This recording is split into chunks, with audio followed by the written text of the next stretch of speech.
Whenever I think about Doris Day, I can't help but think about my mother as well. She was such a big fan of this lady's work. Way back in the 80s when we first got a VCR, my mom recorded every single Doris Day movie that would air on TV. She had them all, and from time to time, I would find myself watching them with her, and really enjoying them. Later on, Doris would serve another purpose for me. Her movies on DVD would make a great gift for my mother, and it would just take a quick peek at which ones she already had, and then cross-check them against the movies that she'd recorded on VHS, and then I would buy her one or two of the ones that she still needed to complete her collection. I have got to say, this lady was truly amazing.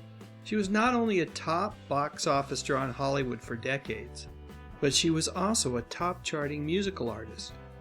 In fact, singing songs is how Doris got her start. One of the first big hits that she had was Sentimental Journey. Not my favorite Doris Day song, but definitely a good one.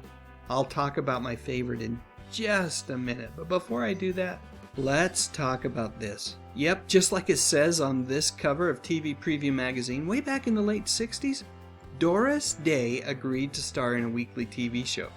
Except, you see, she really didn't agree to do the TV show at all. The person who signed the deal on behalf of Doris was her third husband, Martin Melcher, and he did so, apparently, without her approval. Doris talks at length about this in the biography, Her Own Story. Apparently, it was only after Melcher died in the spring of 1968 that Doris learned, to her displeasure, that Melcher had committed her to a new television series. The series that would eventually become the Doris Day Show. So why didn't Doris just say no? If only it were that easy. You see, it all comes down to money because, you see, Day also discovered that her husband and his business partner had squandered most of her earnings, leaving her deeply in debt. Can you imagine actually being compelled to do something against your will, not only because someone you trusted made a deal behind your back, but also because that same person had left you near penniless? Unfortunately for Doris, who just a few years earlier had been breaking the box office with movies like With Six You Get an Egg Roll, that's exactly the emotional and financial state that she was in. So later that year, Doris Day fans like my mother were treated to a new TV series which co-starred Denver Pyle and then later on Rosemarie and McLean Stevenson. Truthfully, aside from its odd beginnings, this was one of the strangest TV shows ever. Why? Well, I believe that it's all because of this little thing. Have you ever heard of the Rural Purge? I've done an entire video about this wholesale massacre of the CBS television lineup during the early 70s. In a nutshell, the network canceled every TV show that had a tree in it. We're talking about shows that were still riding high in the ratings like Mayberry RFD, Green Acres, Petticoat Junction, and the Beverly Hillbillies.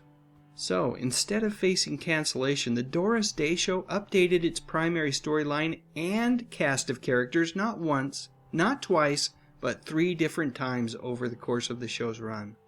And you know what?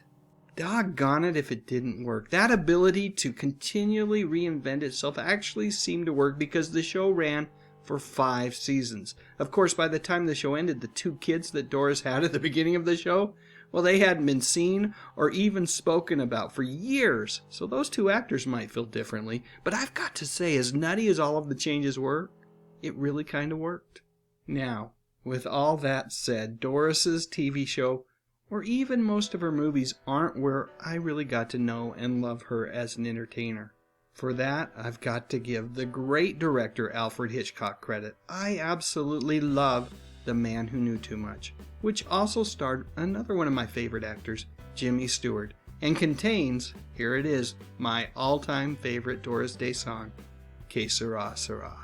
I also must confess that I really enjoyed Doris's occasional visits to The Tonight Show. She and Carson had a very easy rapport and were quite fun to watch together. Another memory of Doris that absolutely needs to be shared is my recollection regarding just how loyal she was to her friend Rock Hudson during the early 80s when he chose to go public with his AIDS diagnosis. Way back then, there was a tremendous amount of misinformation and hysteria surrounding the disease, and Doris, well, she bravely cut through all that crap to be by her friend's side. Of all the decisions that she made throughout her life, that had to be one of the toughest and one of the best. Doris really hasn't been gone all that long. She passed away in 2019 due to complications from pneumonia. She was 97 years old. If you ask me, despite the hardship that compelled her to act in a television show against her will, the woman led a pretty darn awesome life. And truthfully, even though she's passed on, she's not really gone. In fact, I think I'll fire up The Man Who Knew Too Much tonight just to hang out with her and Jimmy for a couple of hours. And you know what? I'm certain that it will be time well spent. Alright, now it's your turn. Please share your memories in the comments section. And while you're at it, I would absolutely appreciate a thumbs up if you enjoyed this video. And what the heck? Why not subscribe to the channel? I talk about music, movies, and mostly television from the 50s, 60s, 70s, and 80s. You know, the good stuff. But most importantly, and as always, thank you so much for watching.